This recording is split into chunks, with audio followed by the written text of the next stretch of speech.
क्या कनाडा के having PM ने contributors दुनिया to के its सबसे defense and powerful leader security. Trump को ओपन चैलेंज On दे Arctic दिया है sovereignty, और इंडिया we को इस stand फाइट में firmly क्यों इन्वॉल्व किया with है? Green. क्या गाजा सिर्फ एक बहाना है और ट्रंप का असली टारगेट यूनाइटेड नेशन को कंट्रोल करना है?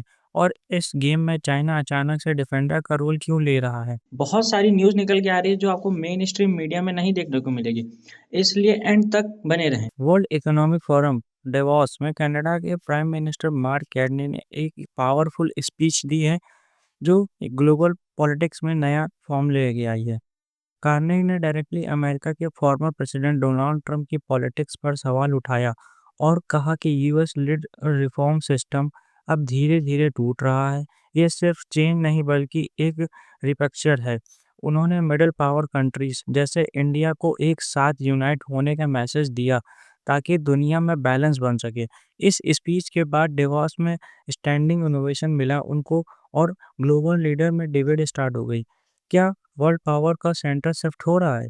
आपकी क्या राय है? क्या इंडिया को ऐसे ग्लोबल अलायंस का हिस्सा बनना चाहिए? कमेंट में अपनी राय बताएं। अब बात करते हैं ट्रंप का Gaza board of peace initiative पर एक नया ट्विस्ट सामने आया है और बात सिर्फ अब गाजा तक लिमिट नहीं रही है। उन्होंने यूनाइटेड नेशन के सिस्टम को लेकर अब चाइना ओपनली डिफेंड करने के मोड में आ गया है। बीजिंग ने कन्फर्म किया है कि यूएस ने चाइना को Gaza of board of peace में ज्वाइन होने का इनविटेशन दिया है, लेकिन चाइना ने अभी तक ऑफिशियली यस या नो नहीं कहा है।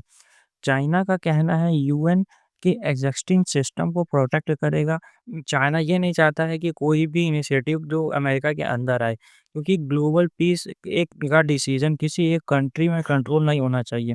एक्सपर्ट का मानना है कि ट्रम्प का ये बोर्ड ऑफ पीस सिर्फ कॉन्फ्लिक्ट रिजोल्यूशन का प्रोटेक्ट नहीं बल्कि ग्लोबल पावर स्ट्रक्चर को रीशेप करने की स्ट्रेटजी हो सकती है। इस वजह से चाइना का डिफेंस स्टैंड साइलेंट एक वार्निंग माना जा रहा है कि अगर यूएन की अथॉरिटी को बाईपास किया गया तो रेजिस्टेंस मिलेगा। आपको क्या लगता है, ट्रम्प का board of peace real piece initiative है या पावर पॉलिटिक्स का नया वेपन है? कमेंट में अपनी राय जरूर बताएं।